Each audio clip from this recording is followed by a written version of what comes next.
I just want to say thank you for last week.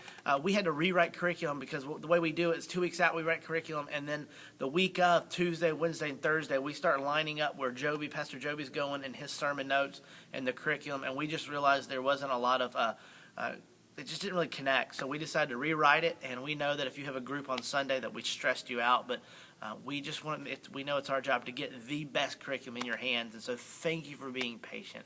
The second thing I want to remind you on this little video, or not remind you, but even just encourage you to do, the way that groups naturally work is people get really excited, and for about 8 weeks, 9 weeks, 10 weeks, there's a lot of commitment. There's a lot of people are working real hard to get to groups, and then about the 9-10 week model, when you get around 3 months, people start to kind of disappear. It's natural. It's normal. First of all, as a leader, don't think that you're that you're abnormal or that you're not doing something right. We just have noticed this in relationships that 3 month period is where we move from, okay, I think this is going to work, to that move towards intimacy, move towards groups starting to turn the corner on getting closer and closer. And we've just noticed in all of our years of ministry that about the 3 month period is when people start to kind of slide out of the group. And there's two things here. Number one, that's the reason the care leaders are so important. Care leaders, you should be communicating every week to your group, figuring out who's coming, figuring out who's not, and calling the people who didn't show up the week before and just saying, hey, we missed you. We'd love for you to be here.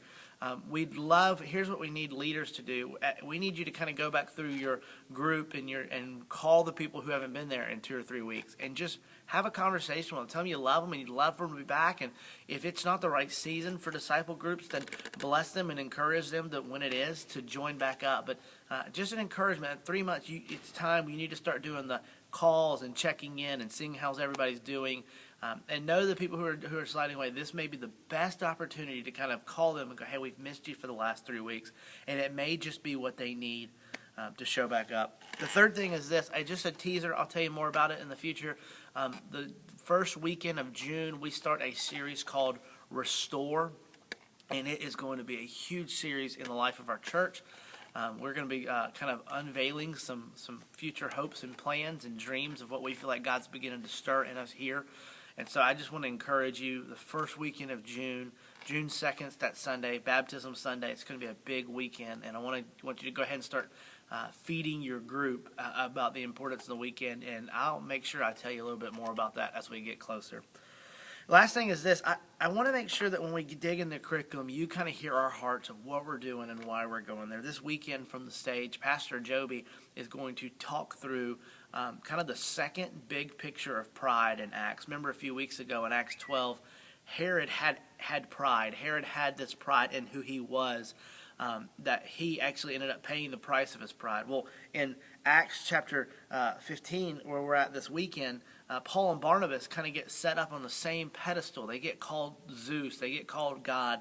And what Paul and Barnabas does is go, no. The cross is greater than me. And Paul had to do this in several locations. He did it in Lystra. He did it in Iconium. He just kind of, everywhere he went, there was just this influx of people who just thought this guy is amazing. In fact, in Corinth, when Paul was there, he had this issue. And in fact, this is what we're studying in the curriculum, that Paul even tells 1 Corinthians. He says, I tell you, brothers, by the name of the Lord Jesus, that all of you agree that there is no divisions among you, that you should be united in the same mind and same judgment. For it is reported to me by Chloe's people that there is quarreling among you. What I mean is that each one of you says, I follow Paul, and I follow Apollos, and I follow Cephas, and I follow Christ. And what Paul begins to do in this church in Corinth is goes, hey, you guys have mixed up the message and the messenger. And what was happening in Corinth is people were beginning to identify their faith with their favorite preacher. And so Paul comes in and goes, some of you follow Peter, and some of you follow this guy, and Paul comes in and goes, look, here's the deal. Christ is greater than all of us. In fact, the big idea is Jesus didn't come to take sides. He came to take over. And what we're going to talk about in the curriculum is that when Jesus came, Jesus' ministry was not to go, this is my favorite church, this is my favorite preacher, this is my favorite speaker, this is why. Then what happens when we begin to do this is my favorite church, this is my favorite speaker, what we're saying is, this is what I want the church to give me. And what Jesus came to do is go, no, the church is for you to know Christ and to make Christ known. In fact, we really should approach church not as what can I get from it, but what is it on this weekend? What is it in this group that God's going to stir in me for the world around me? And you're going to hear Pastor Joby say this, and I just want to echo it here. The last thing our pastoral staff wants is for there to be bickering and arguing, or to be even pride about we follow Joby or we follow Ryan or we're part of the Church 1122. In fact, my hope for us as a church is that our name won't be as known as our deeds. That our deeds would be well known, that there would be a church in Jacksonville who loves the poor, who loves the orphans, who loves the people of the city. And whether they know our name or not, it doesn't matter. Because what Jesus came to do was not to build up names of churches, but to build up his name. So just want to encourage you that as you get into group. Love you guys.